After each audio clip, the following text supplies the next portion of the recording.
ನಮಸ್ತೆ ವೀಕ್ಷಕರೇ. ದಾವೂದ್ ಇಬ್ರಾಹಿಂ 1993ರಲ್ಲಿ ಮುಂಬೈನಲ್ಲಿ ಸರಣಿ ಬಾಂಬ್ ಸ್ಫೋಟ ನಡೆಸಿ 250 ಜನರ ದುರ್ಮರಣಕ್ಕೆ ಕಾರಣನಾಗಿದ್ದ ಈ ಕುನ್ನಿ ಈಗ ಬೋನಿನಲ್ಲಿಟ್ಟ ಇಲಿ ಪಾಷಾಣ ತಿಂದು ವಿಲವಿಲ ಒದ್ದಾಡೋ ಹೆಗ್ಗಣದಂತೆ ಒದ್ದಾಡ್ತಾ ಇದ್ದಾನೆ. ಇದಕ್ಕೆ ಕಾರಣ ಅನ್ನೋನ್ ಮ್ಯಾನ್. ವಿಷಯ ಏನಪ್ಪಾ ಅಂದ್ರೆ, ನೀವು ಈ ಸ್ಟೋರಿ ನೋಡ್ತಿರೋ ಹೊತ್ತಿಗೆ ದಾವೂದ್ ಇಬ್ರಾಹಿಂ ಸಾವು ಅನ್ನೋ ಸುದ್ದಿಯೂ ಬಂದಿರಬಹುದು. ಸದ್ಯಕ್ಕೆ ಪಾಕಿಸ್ತಾನದ ಕರಾಚಿಯ ಆಸ್ಪತ್ರೆಯ ಐಸಿಯು ಬೆಡ್ನಲ್ಲಿ ನರಳಾಡುತ್ತಿದ್ದಾನೆ ಪಾಕಿಸ್ತಾನದ ಮಹಾಪಾಪಿ.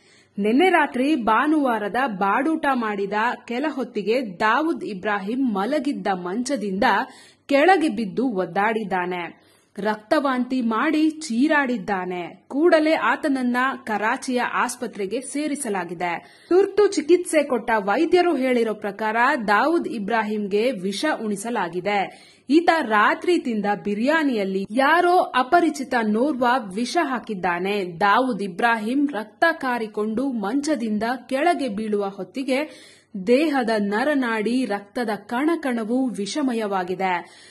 ದಾವೂದ್ ಆರೋಗ್ಯ ಸ್ಥಿತಿ ಈಗ ಹೆಂಗಿದೆ ಅಂದ್ರೆ, ದಾವೂದ್ ಇಬ್ರಾಹಿಂ ಇನ್ನಿಲ್ಲ ಅನ್ನೋ ಅಧಿಕೃತ ಸುದ್ದಿ ಬರಬೇಕು ಅಷ್ಟೇ, ಹಂಗಿದೆ ದಾವೂದ್ ಸ್ಥಿತಿ.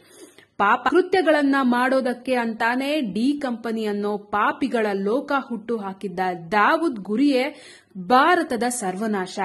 ಪಾಕಿಸ್ತಾನದಲ್ಲಿ ಅಡಗಿ ಕುಳಿತ ಭಾರತದ ಮೋಸ್ಟ್ ವಾಂಟೆಡ್ ಉಗ್ರ 1993ರಲ್ಲಿ ನಡೆಸಿದ ಮುಂಬೈ ಸರಣಿ ಬಾಂಬ್ ಸ್ಫೋಟ ಭಾರತ ಎಂದೂ ಮರೆಯಲಾಗದ ಘೋರ ಕೃತ್ಯ.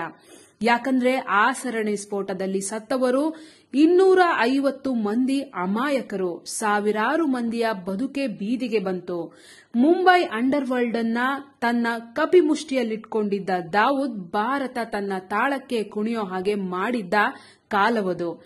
ಆದ್ರೆ ಈಗ ಕಾಲ ಬದಲಾಗಿದೆ. ಮೋದಿ ಯುಗದಲ್ಲಿ ದಾವೂದ್ ಪಾಲಿಗೆ ಈಗ ಇಲಿ ಹೆಗ್ಗಣದ ಸಾವು. ಅದು ಯಾರೋ ಅಪರಿಚಿತ ವ್ಯಕ್ತಿಯ ಕೈಯಿಂದ ವಿಷ ತಿಂದು ಸಾಯೋ ಸ್ಥಿತಿ.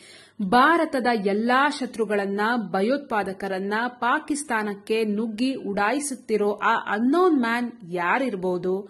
ಈಗ ದಾವೂದ್ ಇಬ್ರಾಹಿಂಗೂ ಸಾವಿನ ರುಚಿ ತೋರಿಸಿದ ಆ ಅನ್ನೋನ್ ಮ್ಯಾನ್ ಯಾರ ದಾಳ ಇರಬಹುದು? ಕಮೆಂಟ್ ಮಾಡಿ. ಹಾಗೆ ನೀವಿನ್ನೂ ನಮ್ಮ ಚಾನೆಲ್ನ ಸಬ್ಸ್ಕ್ರೈಬ್ ಮಾಡದೆ, ಫಾಲೋ ಮಾಡದೆ ನೋಡ್ತಾ ಇದ್ರೆ ದಯವಿಟ್ಟು ಮಾಡಿ. ಧನ್ಯವಾದ.